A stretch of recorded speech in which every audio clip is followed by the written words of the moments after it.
everywhere. And my big fear is, I don't have my phone. I don't have my phone. So she goes off without me. I'm on my own. Hello and welcome to True Crime Rocket Science, the most authentic voice in true crime. In the 7th deep dive in this series dealing with the Moab incident, the format is going to be a little different. Instead of playing 2 minutes, we're going to play 5.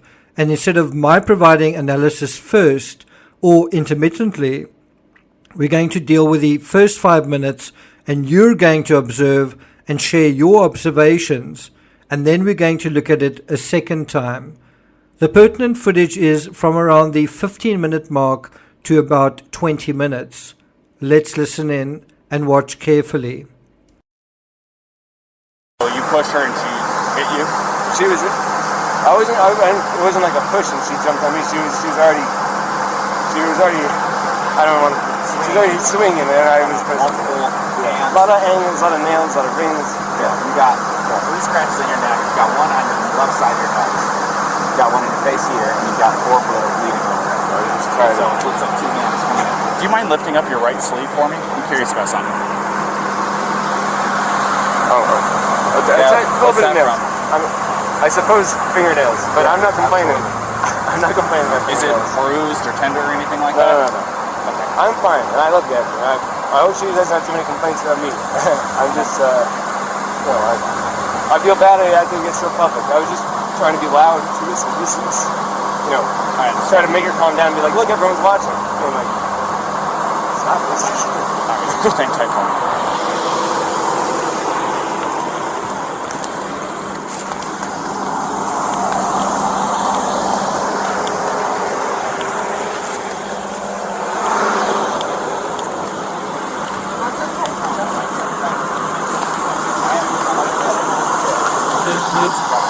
I got a quick question for you, Ryan. Sure.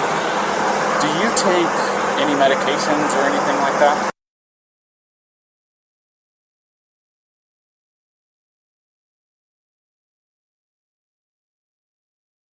You don't take any medications or anything like that? Okay. Are you normally this kind of like hyper? Do I see my heart rate up? Whenever the lights flash on, it gets your heart rate up. If I see my... Trust me, it does me too, and I'm the one that it gets me going a little bit. You probably could say, hey buddy, whenever somebody walks up. So, okay. Yeah, do you know if she takes any? She's crazy. No, I don't think so. No, none that I know of. Okay. All right.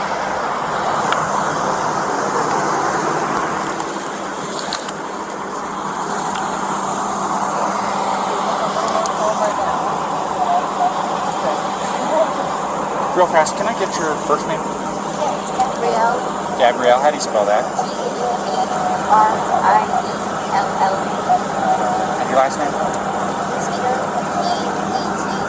B-E-T. B-E-T? P as in Peter. P. And E-T-I-T. I see. Oh. You guys both live in Florida, right? Or that's where you guys come from? My license is Florida right now, but I'm from Florida. But that's where you have it out of currently. That's like 29. I need a 29 by name and date of birth.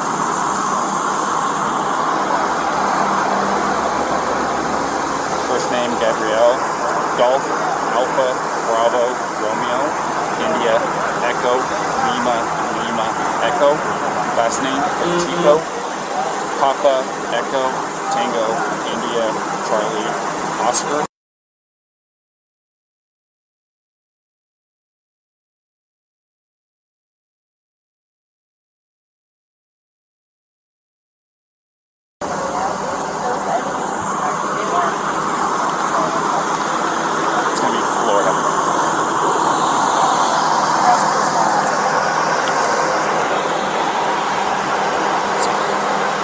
We're just kind of hanging tight for a minute.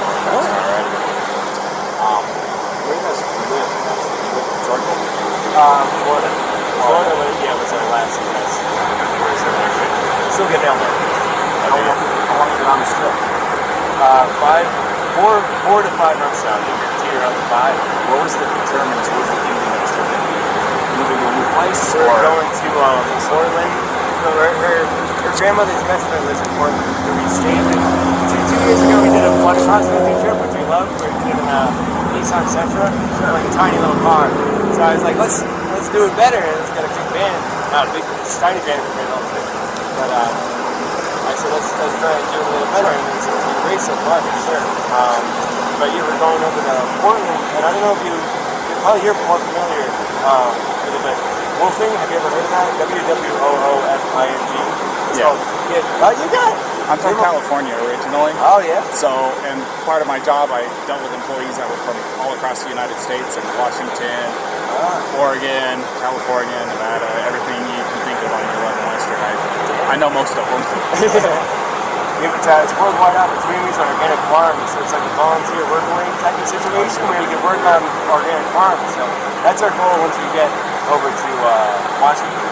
We'll do that from Washington, then down to Oregon, and down to California. So I'm close to that. What part of California is that? I'm from a town just outside Sequoia National Park. If you're going to be going through there, we'll get good in the way of outdoors. Good. But no, it wasn't too bad at all.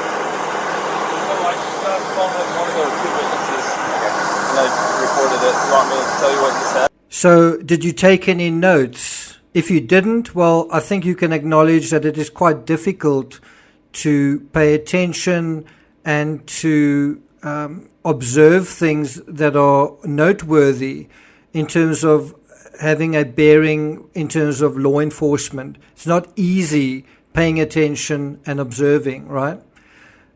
In any event, these are my notes, and I took about 15 separate notes. The first one, the clip opens with Officer Daniel Scott Robbins asking whether Brian pushed Gabby, causing her to respond by hitting him. But apparently, Brian didn't even do that. Brian says, it wasn't even a push. She was already on me. And then laughing, Brian says, she was swinging and I just pushed her away. So in sum, Brian's version here is similar to Johnny's. I didn't hit her, she hit me. Number two, next the focus is on Brian's injuries. Number three, Park Ranger Ryan Kroll, wearing a black mask throughout, even helpfully described to Officer Robbins and demonstrated to Brian how Gabby probably scratched him. Number four, so this is a scenario where Brian's injuries are not only recorded and addressed, but the method of injury is also made explicit. Naturally, because Brian only pushed Gabby, there can't be any injuries on her, except there are. Nevertheless, if you bear in mind that the line of questioning in this clip starts with Officer Robbins asking whether he hit Gabby, it ends with Brian telling them Gabby swung at him and scratched him. Ring a bell? Number five, what follows is a section of fairly indistinct audio, but we're able to decipher this part by referring to the incident report authored by Officer Robbins. It's Moab PD case hashtag 2021-001108, dealing directly with this moment. And so this is a quote from that report. Brian said the injury near his eye was from Gabby's phone. Brian said Gabby had jumped on him and it was swinging when he pushed her. Brian stated Gabby also wore rings, and the combination of the phone, her rings, and her nails are what likely caused his injuries. Then Park Ranger Ryan Kroll points out scratches on the left side of Brian's neck, left side of his nose, scratch near the center of his face, and bruise and bleeding on the right side of his head. Officer Robbins finds an additional injury on Brian's right bicep and tricep area. Brian said he was not in any pain and that he wasn't complaining. Now, I think you could look at this and say, almost in a sneering way, that Gabby doesn't seem to have any injuries and that it's absolutely absurd to be talking about her injuries. Well, not given the context of what happened 2 weeks later. In that context, even the slightest scratch in this situation is of pertinent importance. Does that make sense? In any event, this next part is actually muted out because it contains sensitive medical information. And this is again a quote from that police report. Quote, when asked about medication, Brian said he doesn't take any, but said Gabby has told him in the past to take Xanax because of his high anxiety. When asked if Gabby takes medication, he replies while chuckling and smirking, "She's just crazy." Brian then immediately takes back the comment by saying he is kidding. Brian calling Gabby crazy and then taking back the comment shows he's walking a very thin line between acting right and not acting right, and he knows it. If Brian suffers from anxiety, and we know both van lifers did, then why does Brian appear so relaxed, so at ease, so comfortable, and why is he smiling so much?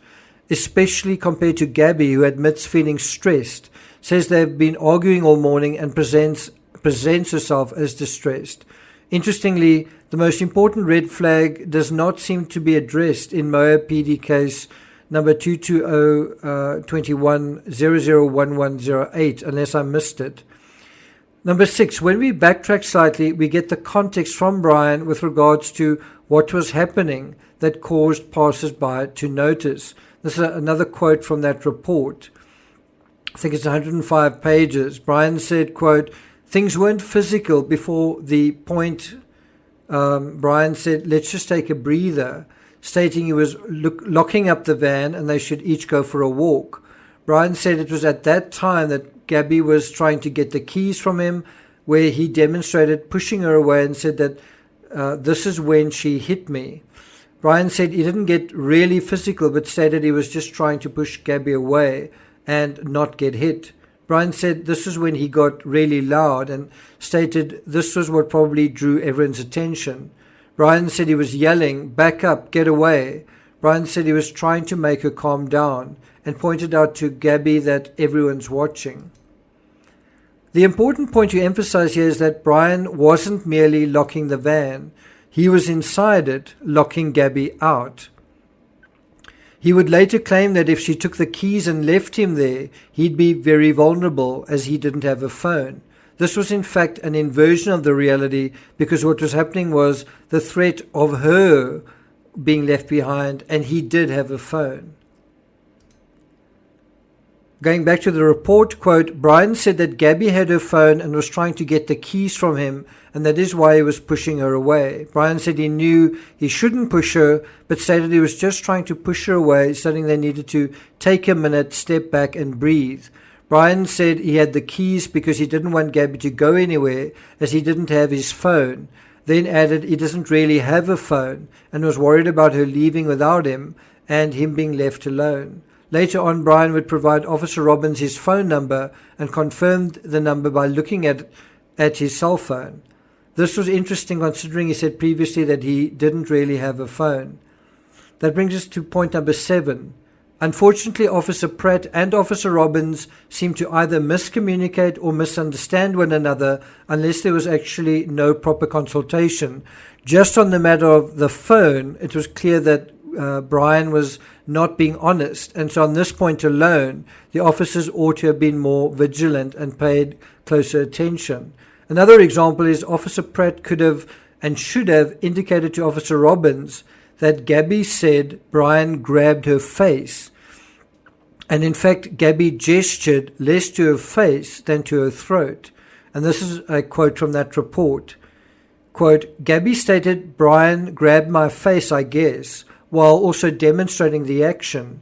Gabby states, like he didn't punch me in the face. Gabby said Brian grabbed her face and said she could feel a cut on her left cheek. Gabby stated when she touched it, it burns. Of all the gestures discussed, this was the clearest indication of potentially dangerous violence, and yet Brian was let off the hook from it. In effect, scratches on Brian's arm were somehow regarded as more egregious than Brian's big hands clenching Gabby's face hard enough to score an injury to her cheek, an injury that burned. It's possible, therefore, that he also scratched her with his fingernail when he did so. Number 8. Push, hit, punch, grab. These may seem like semantics, except when we know in hindsight that Gabby was killed through blunt force trauma and manual strangulation, those injuries aren't inflicted by pushing or yelling. Number 9. Brian, like Johnny, claimed he was trying to create distance, but it was Gabby who was getting emotional and in his face. So going back to the report, quote, Brian stated that Gabby was working on a website or blog and said that he gave her time. Brian said that he had a nice morning, but Gabby got worked up as they were trying to get their day going. Brian said that he tried to distance himself from Gabby by locking the van up and walking away. Brian said while doing this, he suggested to Gabby that they both take a breather. Brian said he felt that was the only way for them to calm down, but Gabby was getting worked up. Number 10. An independent witness confirmed Gabby's version that Brian was inside the vehicle, had locked her out and wouldn't let her in. And so this is an extract from the written and verbal witness statement.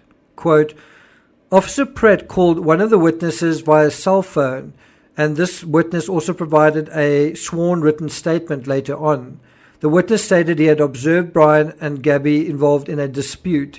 The witness stated from what he could tell, it appeared at one point they may have been fighting over a phone, and the witness thought it may have been Gabby's phone. The witness reported Brian was trying to keep Gabby from getting into the van. The witness said Brian was sitting in the driver's seat while Gabby was trying to get in the van through the driver's side door. The witness said Gabby hit Brian a few times in the arm or face while trying to get into the vehicle. The witness said Gabby forced her way over Brian's lap via the driver's side door and got into the passenger seat. The witness said that he heard Gabby tell Brian, "Why do you have to be so mean?" The witness stated he wasn't sure if it was play fighting, stating that Gabby's punches were nothing like slugs to the face, but that something felt off. And then he ended off his statement by saying he wasn't sure how serious the incident was, but to him it seemed like Brian was trying to leave Gabby and possibly take her cell phone. Quite interesting, isn't it?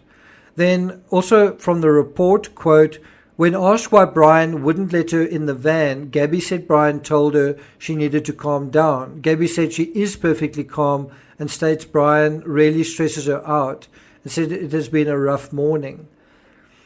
Then there's another section, quote, Gabby said Brian walked away to take a breather, but she didn't want to. Gabby said she wanted to sit in the van because all of her stuff was in there. Gabby stated she had been working in the van and that is where she wanted to be. Gabby said Brian told her to relax, but she didn't want to, so she got real mad. End quote. Number 11. If you pay attention to the audio, Brian never says that he locked Gabby out, but he implies the opposite, that she might have taken the keys and locked him out, and without a phone, he'd be in trouble. In other words, he manipulated, he minimizes and misleads, all the while smiling and chuckling. In other words, he lies. Number 12. What does seem to be true is that Brian wanted them both to walk away to take a breather, but when she didn't want to, he got in the van and wouldn't let her in. In other words, he was trying to force her and trying to control her, which made Gabby really angry. So if he was trying to de-escalate the thing by trying to force her and control her, was having the opposite effect. Number 13. At 15:23 in the audio, Brian says, I'm fine. I hope she doesn't have too many complaints about me. Then he says something inaudible about feeling bad about something. Number 14. For about half of the 5-minute segment, Brian and the officers make small talk about California and whatnot. In other words, after less than 20 minutes, the officer sort of lets Brian off the hook and allows him to steer the narrative.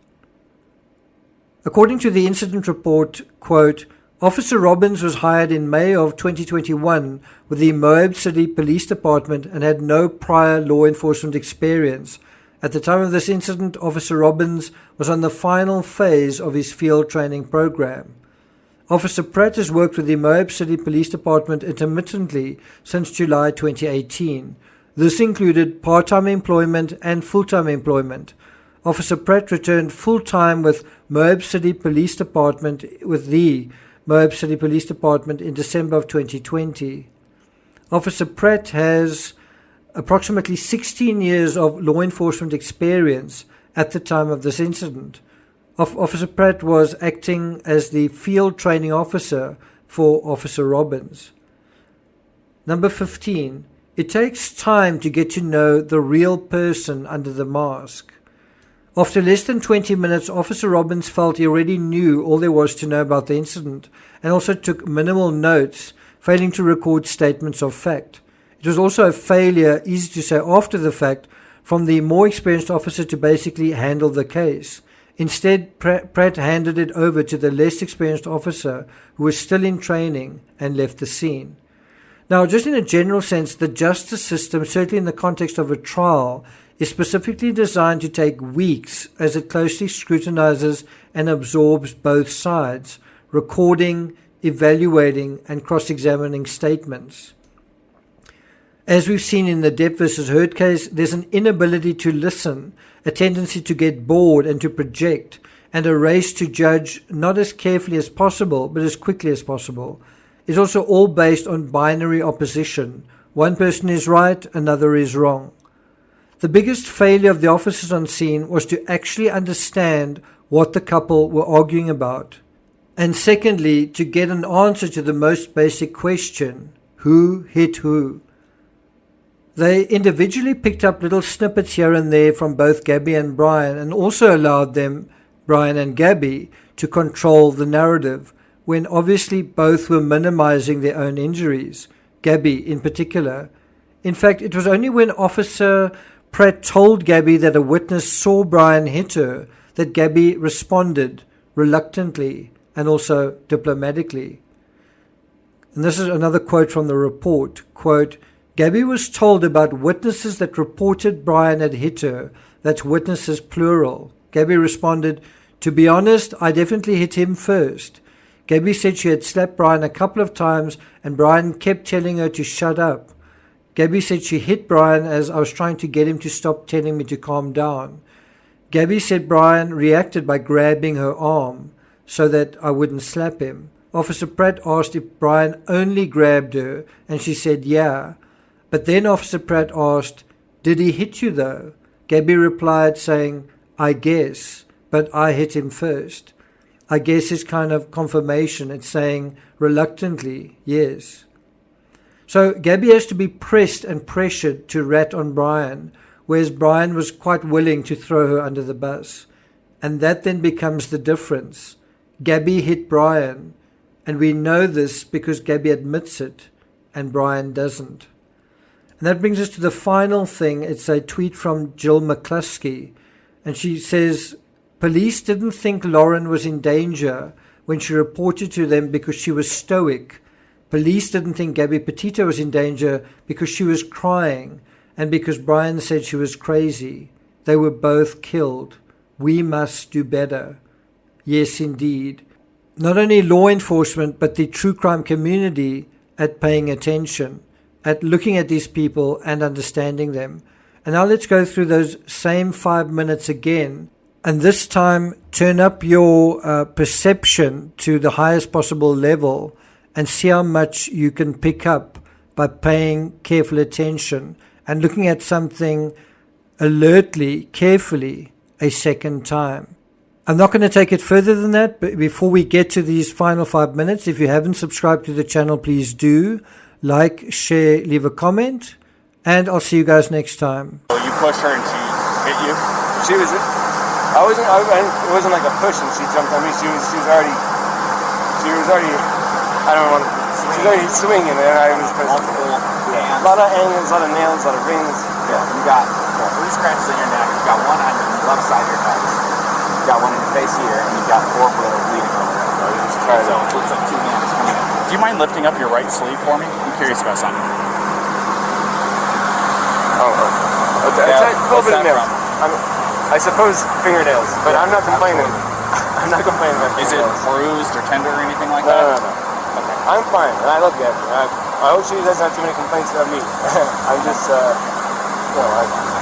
feel bad I had to get so public. I was just trying to be loud to listen. This is, try to make her calm down and be like, look, everyone's watching. And like, stop this.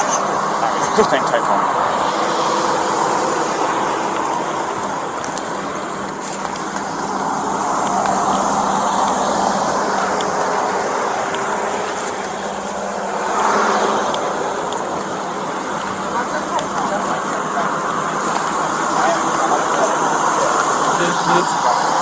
quick question for you, Brian. Sure. Do you take any medications or anything like that?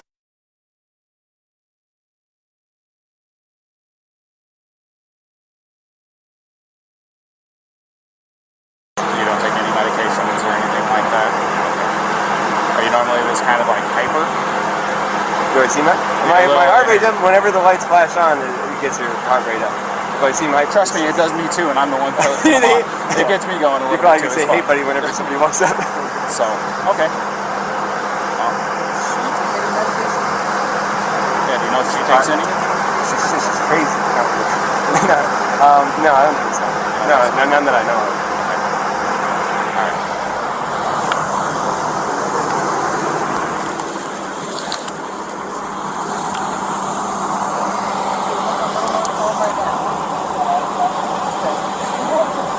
Real fast, can I get your first name? Gabrielle. Gabrielle, how do you spell that? G-A-B-R-I-E-L-L. And your last name? Peter. B-E-T? P as in Peter. Oh, P. And E-T-I-T. I see. Oh. You guys both live in Florida, right? Or that's where you guys come My from? license is Florida right now, but I'm from Florida. But that's where you have it out of currently. That's a 229. I need a 29 by name and date of birth.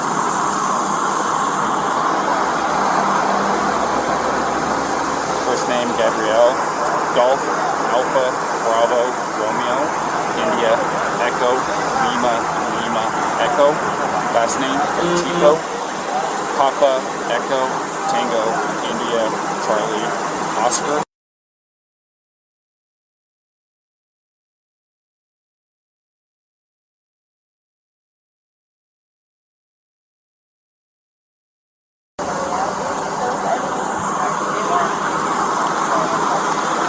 It's gonna be Florida.